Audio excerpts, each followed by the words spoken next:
Il mio sguardo originario è uno sguardo sacrale sulle cose. Vedo il mondo come in fondo lo vedono quasi tutti coloro che hanno la vocazione poetica, cioè come un fatto miracoloso e quasi sacro. E niente riesce in fondo a dissacrare questa mia sacralità fondamentale.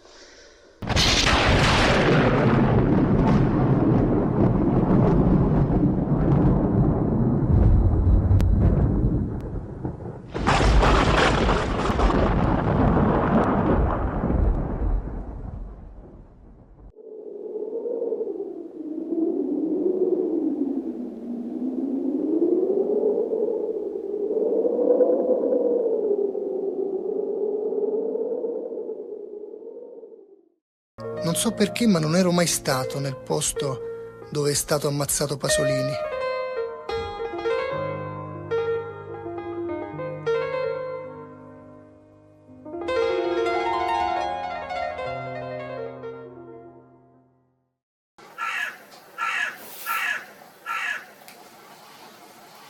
Quando vuoi, vai.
Siamo nel Parco delle Cascate di Chia, vicino Viterbo.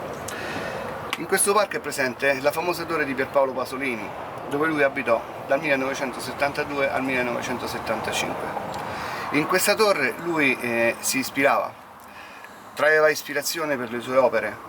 All'interno è presente la famosa torre che ha circa 1100 anni. Dopodiché c'erano dei ruderi. Questi ruderi lui li ristrutturò e ne fece una piccola villetta.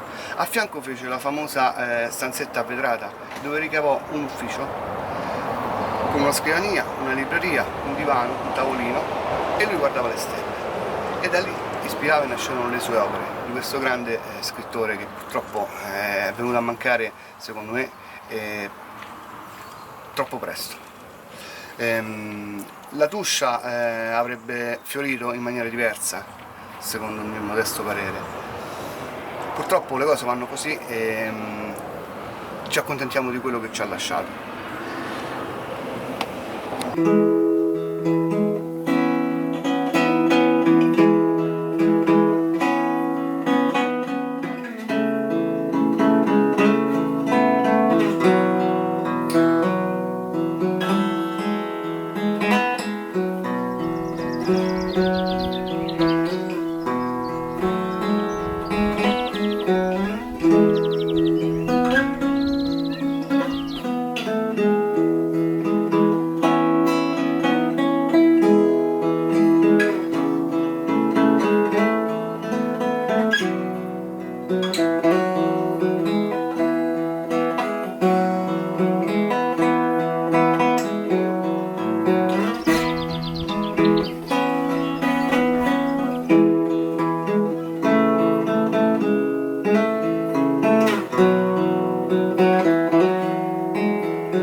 Una delle cose che mi ha incuriosito è proprio che lui fece un film con Totò, che Totò era un personaggio comico che hanno obbligato poi a fare il comico, e invece lui adorava fare questi film, e tra l'altro non l'ho visto, quindi è una cosa che dovrei fare da tanto, non l'ho mai fatta, insomma.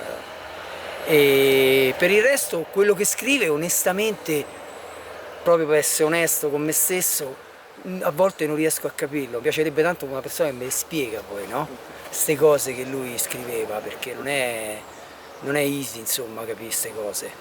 Quindi deve essere stato un grande. So che, insomma, almeno dai racconti di un ragazzo di Roma molto più grande di me, incontrato poi verso Nettuno su una spiaggia selvaggia, mi raccontò sta storia dei Pasolini, di quanto era grande, insomma, film da cinoteche, queste storie qua, insomma, veramente un personaggio grande, ecco. Però è rimasto tutto un punto interrogativo, almeno per il discorso mio, perché curioso, ma poi fermato lì. Spero, ecco, un giorno che, come stavolta, che ci sono capitato, che manco io lo sapevo tra l'altro, e spero un giorno di riuscire a capire di più. Ecco, questo è in sostanza quello che ho provato adesso, insomma, e che cerco di spiegarti a te, insomma.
Sì, siamo venuti qua perché ci interessava vedere infatti questa torre che apparteneva a Pasolini e quindi insomma per noi è un personaggio, anzi un'eccellenza.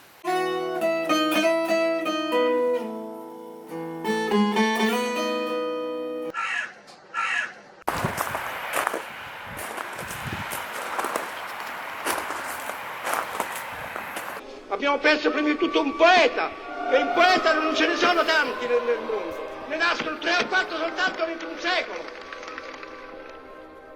Ma io, con il cuore cosciente di chi soltanto nella storia ha vita, potrò mai più con pura passione operare, se so che la nostra storia è finita?